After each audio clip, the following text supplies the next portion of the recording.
Welcome back to Worlds 2018, Cloud9 on your screen right here. 1-0 up over Afreeca Freaks from South Korea. C9, their time for side selection, picked blue. And with their choices here for this one, Afreeca Freak have subbed their jungler out. Mowgli is in for Spirit.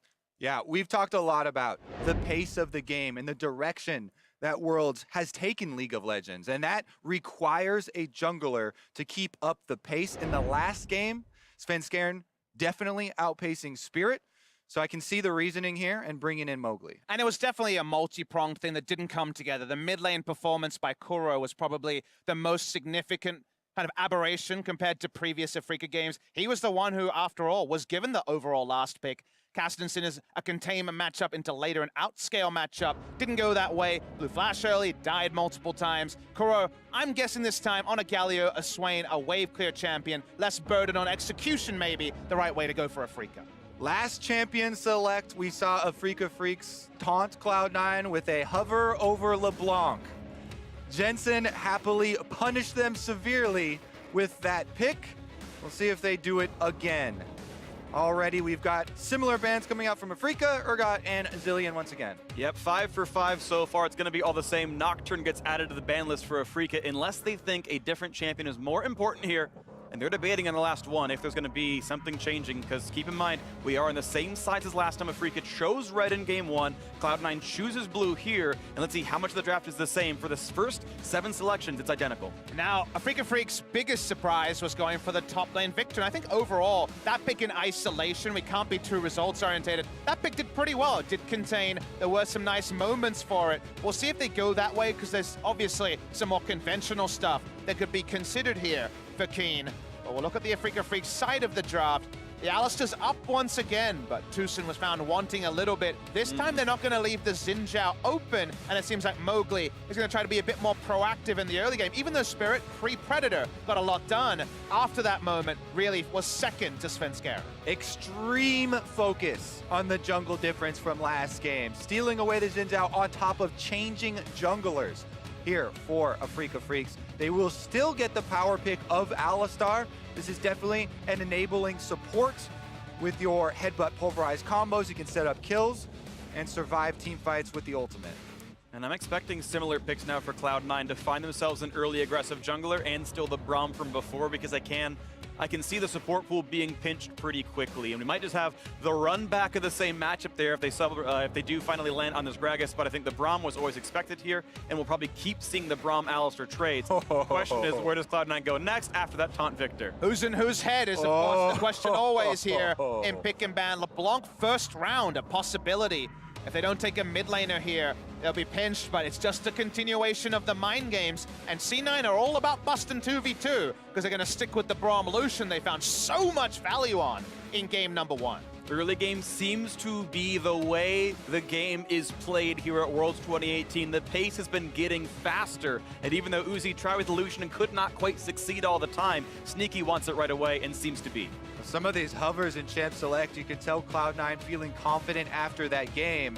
That should be a cautionary tale, though, because best of 5 is a very long road, as we've said, and now they've got a very happy ending here for the road. You know, Kai'Sa scales so well into the late game. If Afreeca Freaks can hold themselves in the early game, they have a very strong option for the late. And I'm loving the Galio ban, because again, Galio Swain, something safe, and then a more conventional last pick for Keen is what I expected. If you actually zoom in on how they approach drafts towards the tail end of the group stage, Afreeca Freaks no longer were interested in giving counter pick to Kuro. They were focusing on Keen's matchup, both in terms of the 1v1 and how it played out in the larger picture of a champion select. Syndra banned here, trying to find just a bit more breathing room for Kuro. And there's 2 1v1s I want to pay a lot of attention to. Keen for Afreeca versus Licorice, and Jensen for Cloud9 versus Kuro. Those matchups seem like they can go very, very well. That Rise could easily go to Keen, another high damage top laner. He's already played it at Worlds so far. He played it 4 times in the LCK Summer Split. This is certainly a champion he can keep bringing out here. The question is, though, what can Jensen blind and still have that same impact he did in game 1? The Rise, another strong mage into Aatrox. Strong matchup in the 1v1 for Afreeca Freaks there if they decide to swap it. And we will get the answer to your question shortly. Freak Graves locked in for Svenskeren, though. Hard carry jungler here who can play so offensively, farm extremely quickly as well, and look for him to try and contest. So many times this Worlds, I've looked at Cloud9's lock-ins and said, oh yeah, of course top lane Shen. That's how good Impact is in the pick. Wait, he's not on Cloud9 anymore. Last year, Contracts was all over the Graves at Worlds in China. This time, it's Svenskeren. And they're blinding Ahri, or potentially the Ahri into Rise. They needed it. They needed magic damage in the lineup, and they need a playmaker on Jensen to abuse his matchup into Kuro. This is the exact champion you expect when these teams line up here. So, Afreeca, what do you do to neutralize Jensen's Ahri? Ahri does put even more importance on landing your skill shot, though. LeBlanc can go in, distortion, QQ, get a decent amount of burst damage, even if you miss the chain. Ahri, not so much if you miss the charm. And let's see where the matchups go. Of course, that Rise can easily go mid for Kuro, and Keen can keep playing this Victor Aatrox matchup. It did look good individually in the previous game. For 25 seconds still, these teams can choose where they want the champs to go. Cloud9 done with their swaps. Afreeca, we'll see if it's the totally trademark Victor Kuro or the new look for Keen. The thing is, Kuro, in playing 21 unique picks, actually never played Rise in the regular season of Summer. Now, it's of course an old pick, it's one you can always go to, but I think he's going to be just considering to the last moment here which matchup they want. Definitely some strong adjustments here from Afreeca Freaks going into game number 2. They're necessary after the results of game number 1. Cloud9, though, I do see a possibility of them lacking hard CC and setup for this team composition. A lot of theirs relies on hitting these skill shots or by good positioning from an Aatrox trying to chase someone down. So there definitely is a lot of room for outplay in this matchup. Outplay is always exciting when you get the best teams in the world here at the World Championship. The last remaining teams from North America and South Korea here at Worlds. And Korea has not missed a semifinal since 2011 when they weren't even invited. Every year has been Korean domination or at least excellence, making the final or winning the title for the last 5 years straight now. North America has not made top 4 since 2011 when there were no Koreans. And so now to win a best of 5 over Korea, for Cloud9 to make their first semifinal since 2011, that would be historic.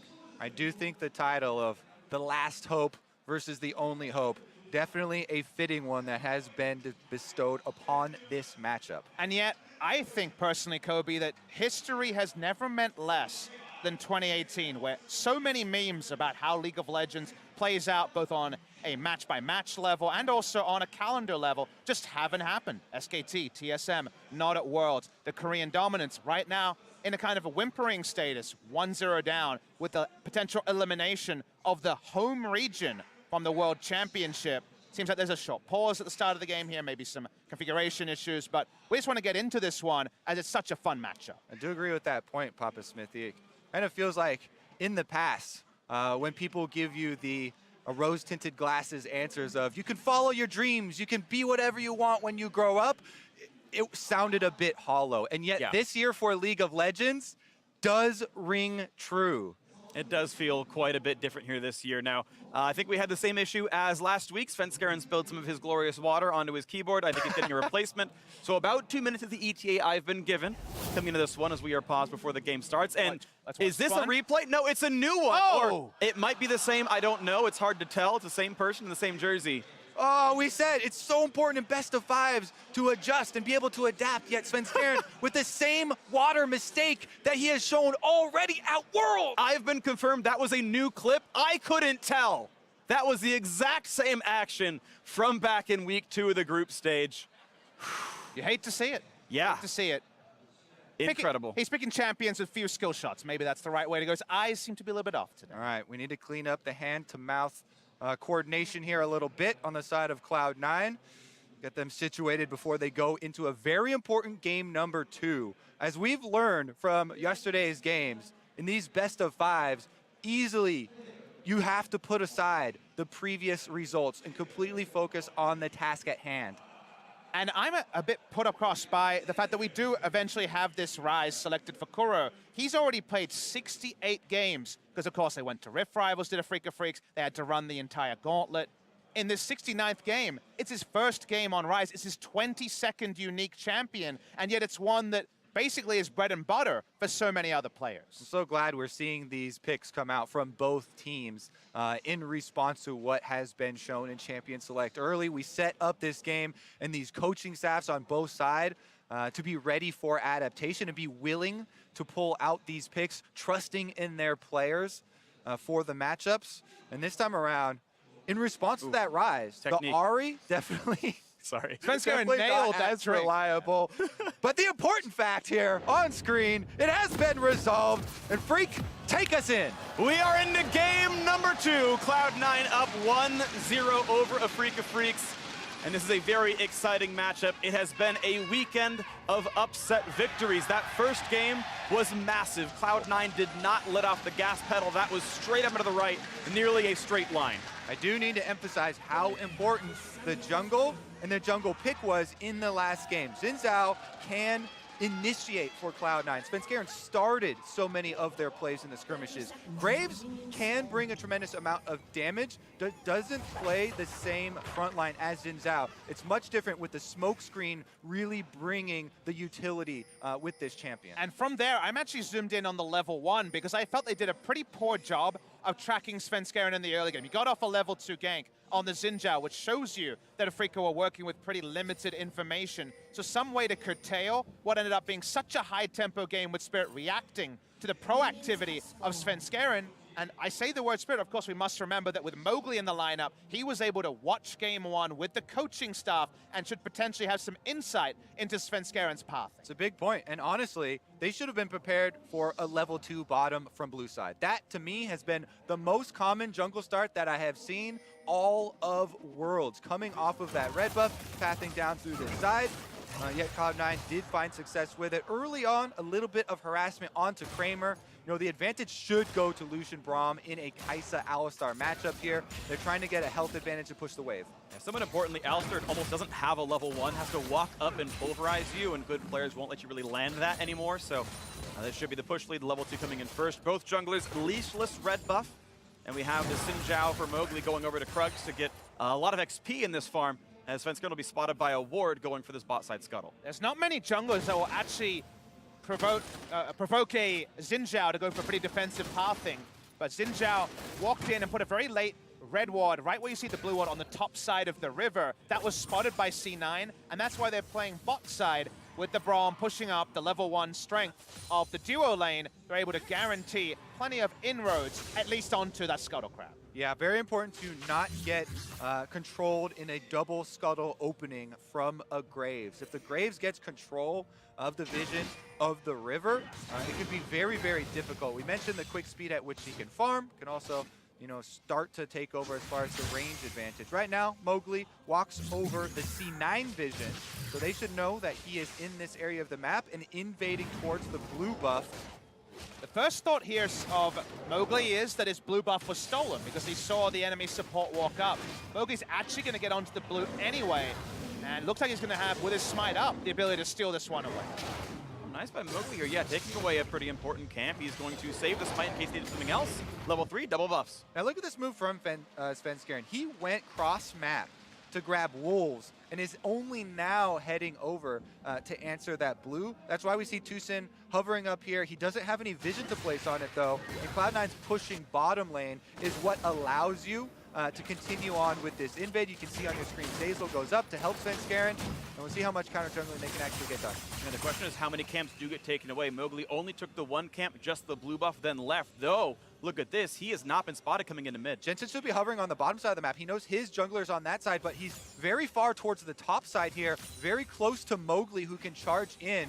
Kuro looking for a Rune Prison. The Rune Prison, the flash forward, they're gonna get the knockup as well. There is no way out for Jensen, but he can certainly try. It won't matter. First blood in the mid lane for Afreeca. And I love your call there, Kobe, because you're right. You usually tend towards the side that you have backup on. Instead, Jensen was being greedy or trying to play a mind game. But apart from game 1, where you could really exploit those mind games, this time he's exploited. First blood of Afreeca Free. Revenge for Kuro here, very quickly into the game. Jensen, no movement at all. Instant flash initiation from Kuro. Jensen knows he's dead after that, and that is going to be a huge push of the minions as well to allow for some extra CS and a recall for Kuro. Now, all that being said, offensively blown summoner spells are just as punishable as defensively ones. And meanwhile, the bot lane can be punished as well. Ignite is up there, and Tucson has to jump away with the flash. And a good health bar damage there. C9 holds on to most of their summoners. Well, that was some high-octane stuff, but this time the gank doesn't come off. We've been ignoring topside. No buy yet. Keen wants to stay in lane for the 1150 gold for that first buy onto the Hex Core upgrade, but this time Afreeca Freaks sticking the landing. They're happy for this to be a slower-paced game. Only a single kill in the first 5 minutes. And that's so big for the mid lane here, because now Afreeca Freaks have 2 solo lanes that are winning. Despite the loss in game number 1, Afreeca Freaks matchup of the Victor into Aatrox is a successful 1v1 in isolation. Bottom side has been pushing for Cloud9 and has found success, but now we're seeing jungle attention down there to try and turn this story around. Who's coming in behind them? No, C9 does have both of their flashes available, plus the summoner heal, but 3v2 can be difficult, and that's Briar's Bloom, but that was Rise hitting it anyway, so it actually now ensures that no one's waiting behind there. Oh, they're on a ward. Yeah, the Kaisa can walk to the brush and shoot a W to stop the recalls, and instead, C9 just wait. Yes, they are still hatching this ward, though, and Freak are gonna stay. They're gonna wait and try to find this 3v2 kill. Some of that CS is being bled out as Sneaky had to give up a couple CS waiting, but this wave should still push to C9. They don't have to play too far up here. And Tusha might see it as a window with that Q down for Zeyzal. But still no pressure just yet. C9 actually gonna walk up to shove it out. He's gonna stick for that cannon. Yeah, as soon as he goes for the shot on the cannon, that might be it. And he's gonna find his stun, but Zeyzal can jump back to his teammate, and he's gonna do that right here. The shield is forward. Now where's the knock gonna come for? He's gonna deal some damage, and the trade back, and Mowgli has to flash away and get healed out. C9 only lost a single summoner. All of that time for Mowgli spent on the bottom side waiting while Svenskeren farmed away on Graves, only to blow his flash. Now Svenskeren, this Graves, should go very, very offensive invade with this level advantage. And Kobe, you see how tricky it is to brawl and skirmish with Lucian Braum as a 2v2. The Guardian pressed the attack, gave them both the defense and offensive capability to try to win that one, and honestly they did. They forced a defensive summoner away. Svenskeren doesn't find a camp or a Xinjiao to contest, but does get a nice deep ward onto this wolf camp. One thing you mentioned a while ago was offensively blown summoners being punishable as Kuro on the rise. The problem for C9, of course, is he has cleanse, so even if Jensen lands a charm flash, he just cleanses, EWs the Graves, and walks away. The gank pressure on mid feels so low from C9 compared to last game. Yeah, and that cooldown on cleanse is almost back up. Very, very short one, so he'll feel pretty confident, even though Jensen, now on level 6 on Ahri, is the possible all-in. And Jensen did go for Ignite as his summoner. Doesn't go for Cleanse against Rise, Xinjiao, and all that pressure. Usually you see Catalyst skipped over, so it's probably going to be a pretty squishy Rise until much later when the Seraphs is evolved. So there will be windows with Graves and Ahri having insane burst potential, and even Graves of downtown with the ultimate. So that Rise will have to continue to be on the ball, and the only defensive vision he has is control wards top side and the single spotting blue ward on the bottom side. And overall, we have a very different game from game 1. Afreeca Freaks on a 600 gold lead, despite this Drake going over to Svenskeren right now. The top lane feels much more normal. The mid lane actually advantaged for Kuro, when just last game, it was the biggest CSD at 15 of the entire tournament, regardless of matchup. So that was a huge 180 now this time with first blood and a farm lead for Kuro. Overall, this is Afreeca playing the game they want to. Much slower, less kills, more control. Yep, they have a small gold lead here, still left over from the first blood bonus, despite the CS lead in bottom lane for Sneaky and Zeyzal. Those two have definitely performed admirably, absorbing pressure as well. Svenskeren does not get any autos off onto Mowgli. He did just finish up that Scuttle Crab for them though, so secures the vision. Yeah, still playing for vision is Cloud9 there. Is 20 gold earned for a trinket, and Svenskeren waiting to see if he has a way into this bottom lane. Keep in mind it is a flashless Alistar for several minutes now. And on top of a control ward, he'll help Jensen go for this blue buff, and you can see Mowgli just walking away. They know that C9, despite giving up that kill, have actually gotten pressure back into the mid side. And with Zeyzal roaming up as well, the bot lane having pressure, despite the Mowgli gank. C9 having a couple of winning lanes, but now Licorice being chased on by Keenan. Health bar is very, very low. It's a very quick revive. This could be the solo kill, and indeed it will will Keen, the best top laner at Worlds coming in, finds it. Trust in the process here on the Victor pick. They're liking this one just like Licorice has his pocket pick, the pocket pick Victor. It's doing its job, and with the Kleptomancy gold and now the solo kill, Keen is threatening to run away with this lane. All right, Afreeca Freaks immediately send Mowgli up here to clear out some vision. That is going to make Licorice have to play even more cautiously. Now, he didn't blow his flash in that kill because he knew he had already been outplayed. Keen with the extra speed boost there off of the Q, an easy follow to be able to secure that one. So wait to see if Keen can be one of those big leverage points that Afreeca can use to win this game. Still only a 700 gold difference within arm's reach for both squads as we keep waiting for the next play from Afreeca as Rise can roam down, almost in roam warp range, but gonna walk back to mid. Yeah, big miss pulverized there from Tucson in lane. That sometimes happens when you hit WQ too quickly and you're not in range for the W to go off. A lot of older players were very used to having to hit those two keys in quick succession to be able to pull off the combo. Topside though, this is going to be more. Yeah, 2v1 combo here as Licorice is going to try to get away, but Keen gets out from the slow, the flashing forward. They can knock down Licorice despite him blowing that cooldown, and indeed they're going to have it. Keen certainly has the spells and not blowing a single summoner. Licorice's flash wave does not work. That's why they had Mowgli clear out the vision previously. Immediately he returns, and now it is Afreeca Freaks with the early game lead. And also that means the Rift Herald will be pretty open to them now that top lane has died twice. We'll be playing even more defensively. Bot side of the map with the earlier power spikes from C9 has been vacated. That's why the first Drake went the way of C9. In the mid lane. First big play in the mid lane now. The ult's going to come forward. No Charm Ignite is in there, but the shield for Kuro. He's going to get it! What a play for Kuro! Svenskeren gets the trade from downtown. Kuro's first gets his revenge again, though, in the 1v1. We mentioned in Champ Select the difference here. So important for Ahri to land the charm. Without that one, not enough damage to finish it. In the end, Svenskeren comes to cut his celebration short with the ultimate on Graves, though. It's still run of the map for Afreeca Freaks. And it's definitely a confidence play. Speaking of confidence, misses the pulverize. The double knockup for Zeyzal builds a lot of space, but that Braum is out of mana, so a stun towards a very tanky Alice doesn't mean a whole lot, but Sneaky might want to walk forward. 3v3 is both junglers show, and a quick ceasefire down to the bottom lane. This game's ratcheting up a little bit quicker now after a slow early pace. Seeing Licorice push up, he knows Victor was in the mid lane, but suddenly we're going for blow after it was pretty one-sided for Afreeca. Also should mention, since we didn't talk about it earlier, the Glacial Augment for Jensen. This rune allows the extra slow you see there on your screen off of the Twin Shadows activation. As soon as the ghost hits, it's going to leave behind that long ice trail, which will give more slow, allowing him an easier time of hitting those important skill shots. It also allows you to lane with incomplete information a bit safer because you can use it off cooldown to spot the enemy that is closest to you. When we had GP10 items in the mid lane, there was that same Twin Shadows effect. Now you have to itemize fully into it, but the payoff with the Glacial Augment is big. And speaking of payoffs, Goran Tucson lying wait. And he gets just barely over the wall. I think the ulti was burned for part of that one. I'm not quite sure, but either way, staying alive now. Ignite onto Kramer. They've got to kite away as Mowgli shows up as Svenskeren in the turret. This could be a 3v2, but reinforcements for Afreeca not too far away. Kramer low, has to heal through the ultimate, going to stay alive. Now Rin Prison is going to catch out Jensen's going to try to get away with this one, but a flash pulverize might just catch another mid lane kill, and Jensen dropped for the third time. In the bot lane, though, they're going to continue to push. Nice kill, but they'll lose objectives for this.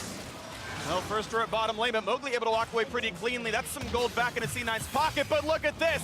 Keen still answering up on the top side. He'll knock down Licorice. Turns out this is a taste he would like, as the health bar is low, and the second solo kill of the top lane for Keen. Yeah, they decided to go right back into the Aatrox versus Victor matchup, and this time around, Keen actually has time to make it work. Credit to Afreeca for separating the game loss from the strategy fail. The game one was lost, but not due to the Victor. The Victor pick was doing fine in lane. This time with a lot more pressure around the map, no 50 CS mid lane lead. The Victor's styling onto Licorice, a sobering moment for a top laner who has had so much success in this calendar year. Cloud9 getting a bit too full of themselves after the game one dominating victory. This time around, both solo lanes, 0 and 3.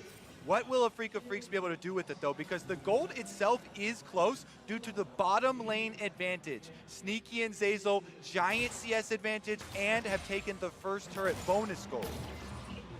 Means this game is only 500 apart, with the Cloud Drake maybe edging that one a little bit closer. 2 levels. Bams.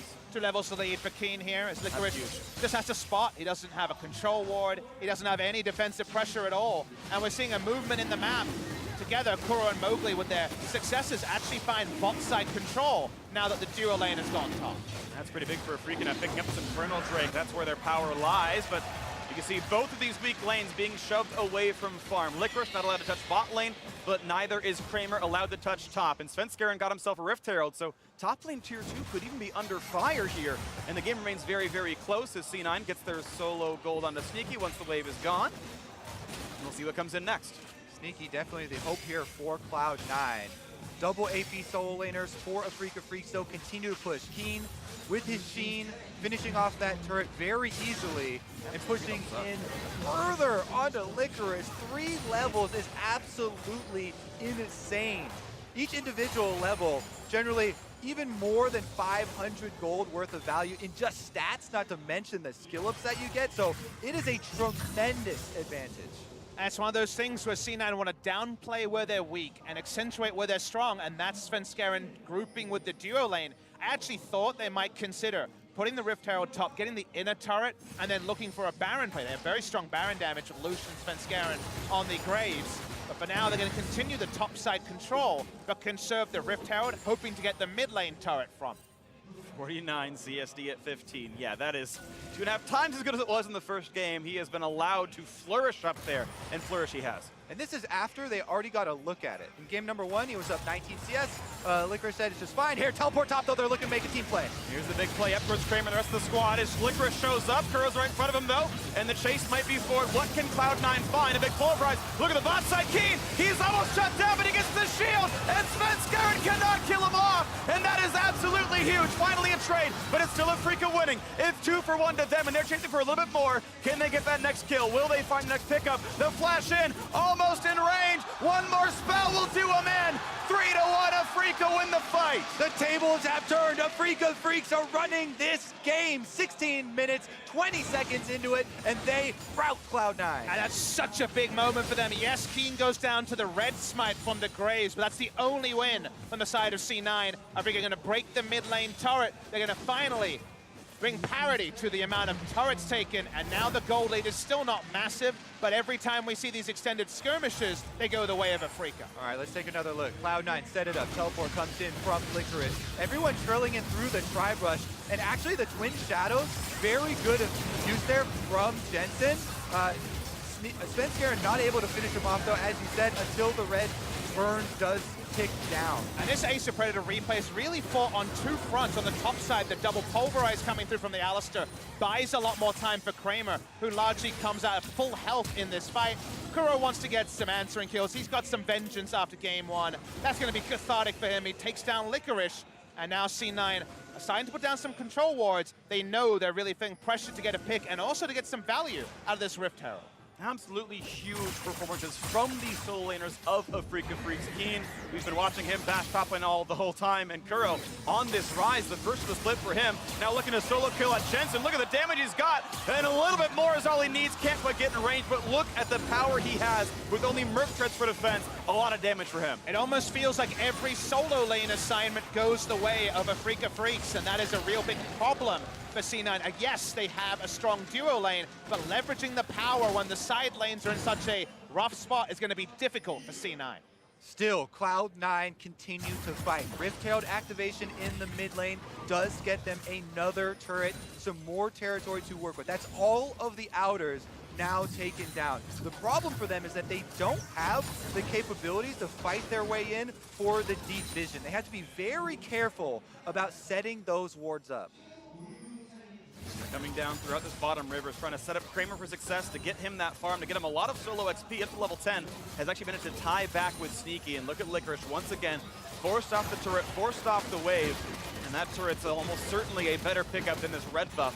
That C9 grabbing the top side of the map. So Afreeca Freaks leveraging more of a lead, 2,500 up is sizable at 19 minutes here.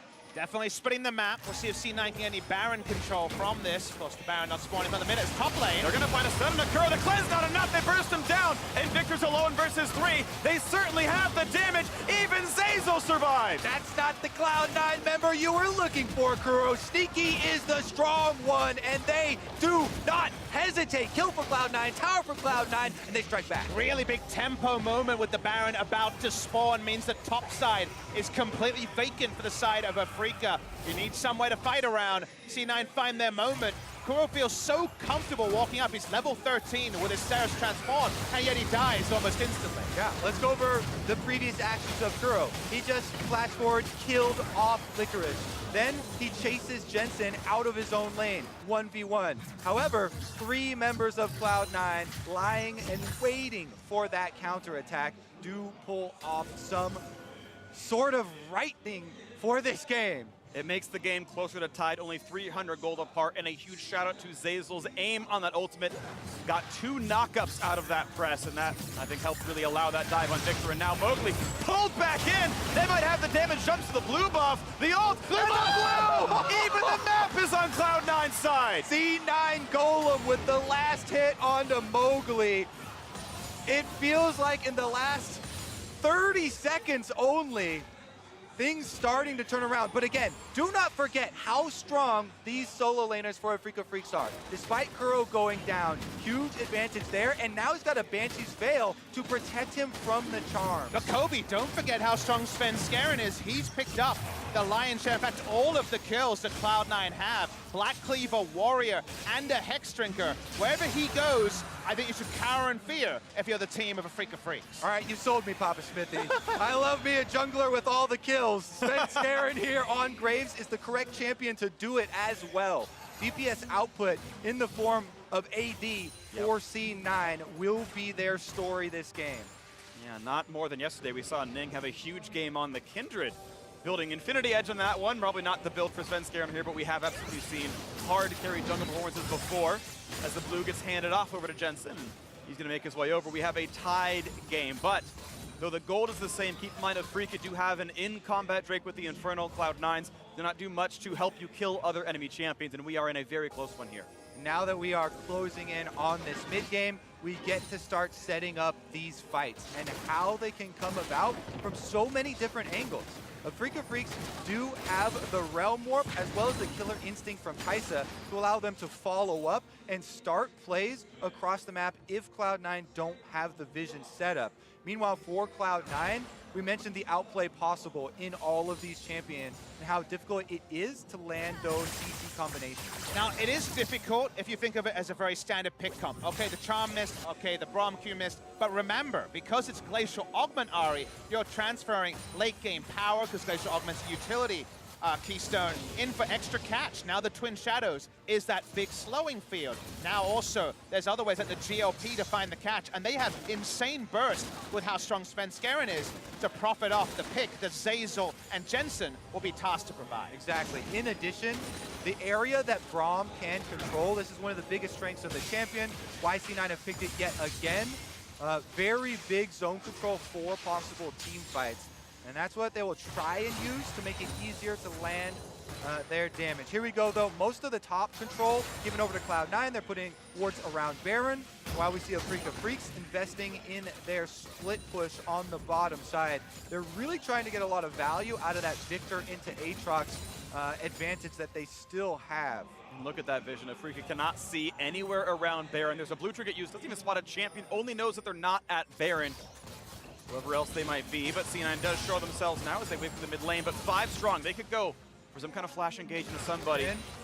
C9 in the wing. They know that Aatrox is not here, so Alistar goes in, finds a bit of damage, but not a whole lot. The jump back for Sven Skaren might have been enough. And here comes Teleport. C9 want the fight. A double knockup. Gonna look for Keen here into this one. Mowgli gonna get brought up by the Realm Warp. A nice ult there by Kuro. But Tucson, he's burning down. That's 1 kill picked up. And it's time for Keen to flash away. But Licorice is still on the chase. Burning down. He's gonna be revived. Watch out. Jensen has to ult right back out. This will be a disengage now. 1-0. Cloud9 win that fight slightly. So important that Tucson failed the headbutt pulverized because they got no value out of the Alistar engage. He just takes free damage as the teleport is completing. So the 5v4 ended up being a lot more even. And the flash forward caught Mowgli, but he's turning back on. The stun's gonna mean he cannot find Jensen, and it's now a second kill with a jungler dead. This could be a lot. Kuro gonna jump the wall, now, and he's flashless, and it's gonna be sneaky, jumping over, he'll find the stun, he's got reinforcements, 3 straight kills for Cloud9! And with those kills, that is the jungler and the mid laner. Cloud9 still have a control ward on Baron. They still have the damage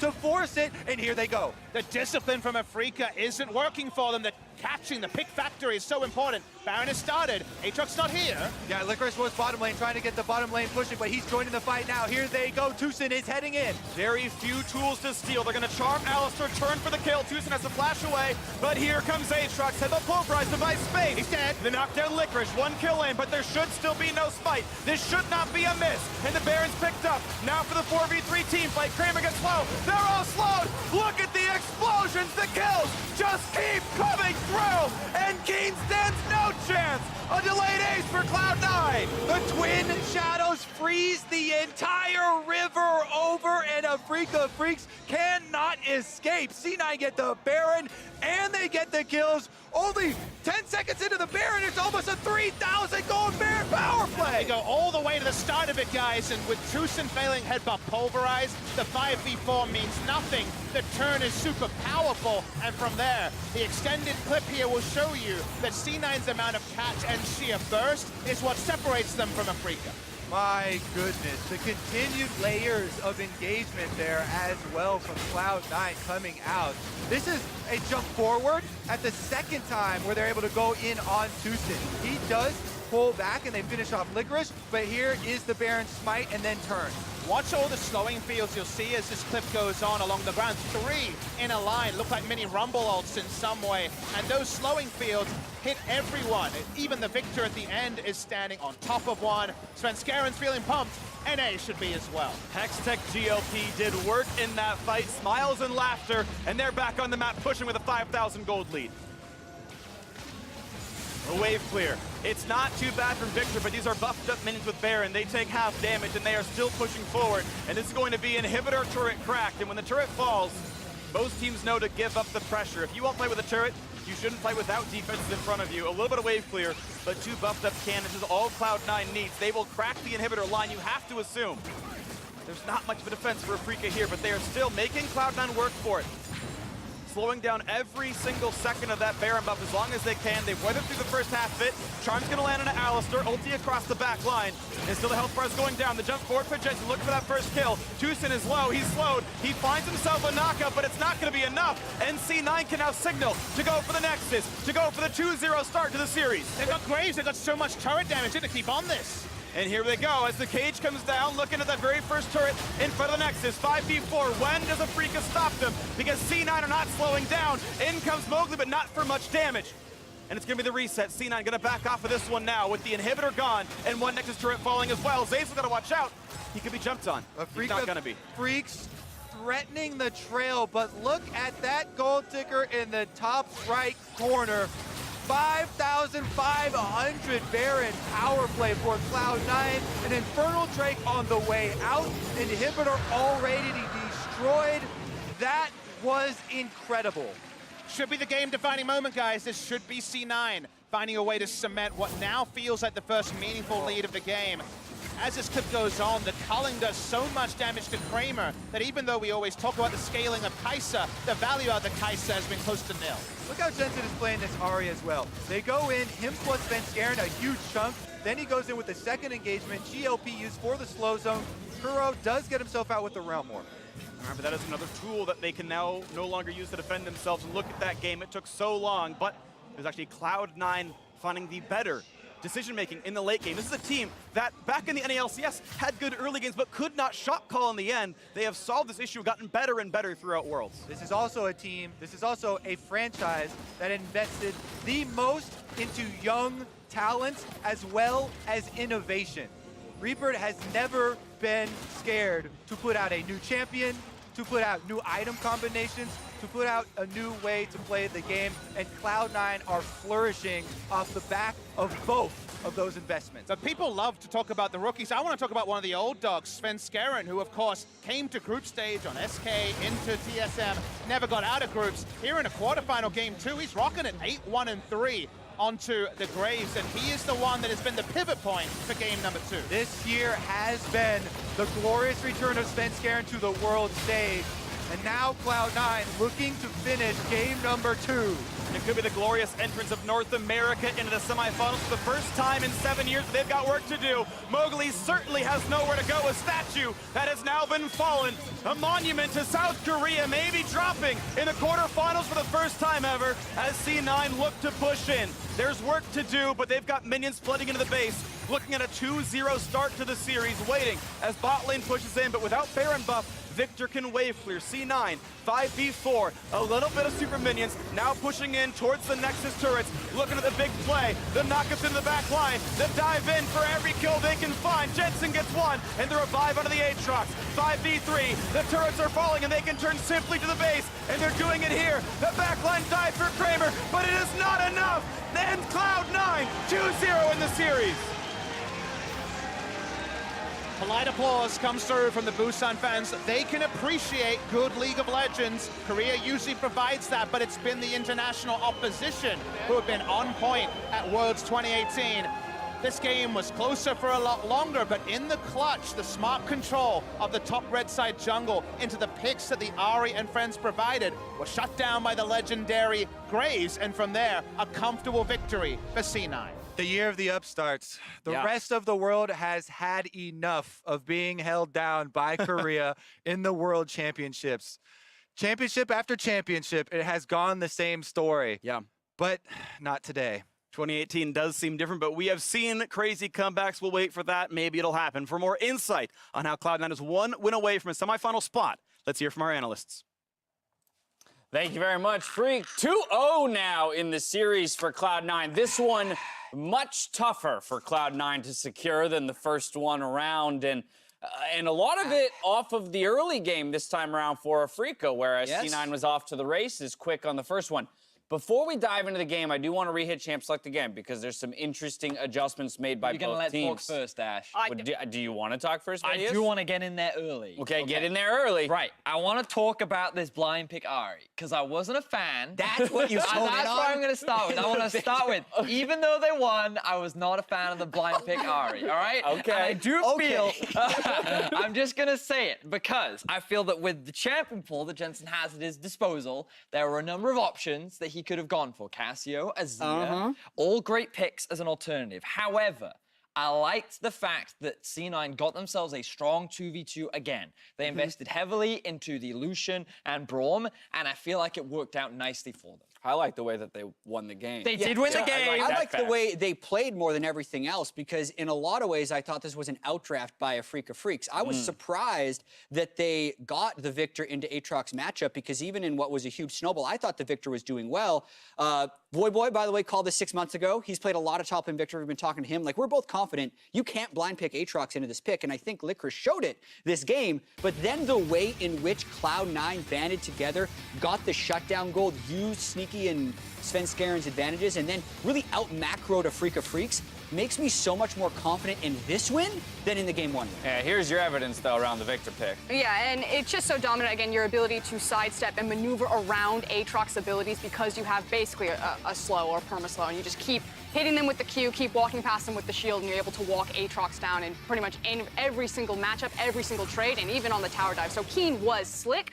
Ultimately, though, back to the roadmap point of view, the fact that Cloud9, they understand it's all about the early game. Wow. Screw the late game. And even on that Baron call, which was my favorite fact, that was the perfect Baron call for Cloud9 to make. They knew that if that game went late, they were going to lose anyway. It looked super messy, but that was the only available option, and they have the boldness to make the call. But before that, the proactiveness from Cloud9 is what impressed me so much, was because if they weren't actually trying to force plays, then they were just going to get outscaled, and they probably were going to lose this game. And while this play on paper didn't work out in favor of Cloud9, the fact that they were willing to try just goes to show how eager this team is to not give up and recognize that our comp will get outscaled and we need to make something happen. Yeah, I mean, the Ahri was super close to one-shotting the Victor in that fight. Even so, you thought maybe Kuro's Rise was going to be able to take over. One thing we have to mention is the Lucian Braum was massively far ahead. That Kai'Sa never made it off the ground, and this right here was the turning point of the game. Yeah, because you're getting 2 massive shutdowns now on the Svenskeren, and even though you're the Svenskeren, and even though your Ahri was pretty much non-relevant because she got shut down in the lane phase, all she has to do is play utility. You had the Spooky Ghost build into the GLP. All she needs to do is hit the slows, hit the stun, and because Graves got the shutdown, you have the burst damage that you can immediately assassinate anyone. So at that point, Sven was like, Braum, Ahri, come with me. We're going to go hunting for the LCK hope. But even with all that aggression, the teams were essentially going tit for tat, and we very much had strong points for both squads, different champions, different lanes, and it was that C9 Baron call that you're talking about, which really broke the game open for them. And this is one of, people will look at this and they'll say, you know, where are your wards behind the pit? Why didn't they make the picks? But you have to make this call, otherwise you're just going to lose the game in 7 minutes. Yeah, they have a finite amount of time before the Victor respawns and runs it in. They had to actually use Aatrox to die in zone. They had to rush the Baron, and then the GLP turn with the Glacial Augment, the 50% slow lines on all 3 people, allowed them to actually mop the floor after the fight. So utilizing every tool they had in the toolkit with that Baron play. So about that Ahri pick.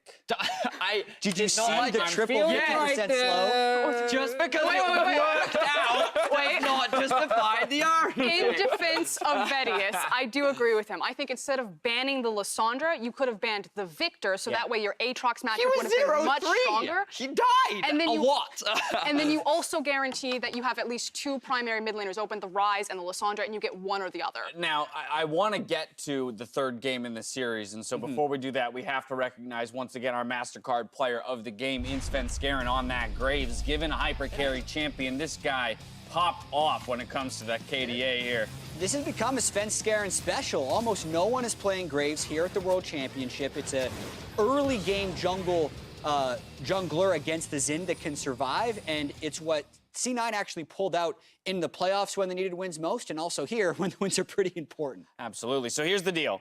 Going into game 3, Afreeca's got to put 3 together. Cloud9 just needs to grab 1. With side choice, Afreeca has elected to stay on red. So they are not swapping over to blue. They're willing to play this series out, it appears, from there. Spirit is coming back in. So swapping the junglers on losses, it appears. What are our thoughts here? So I think that the thing about Spirit is that he's much more willing to skirmish and fight in terms of the early game. I know we did see the Xin Zhao coming out from Mowgli, but in terms of early pressure, I feel like we saw a lot more from Spirit in game 1 than we really did see from Mowgli outside of that gank in the middle lane. So I think the intent is to bring someone in who can match the early playmaking that C9 have shown to bring about in these games. And we talked about it with EDG, we talked about it with Invictus Gaming, and we talk about these teams that have the ability to fight and rely on their individual mechanics. And I think that right now in this series, C9 is just demonstrating that their skirmishing and just their individual playmaking is that much stronger than Afreeca's is so far. But the issue that I have is that I agree.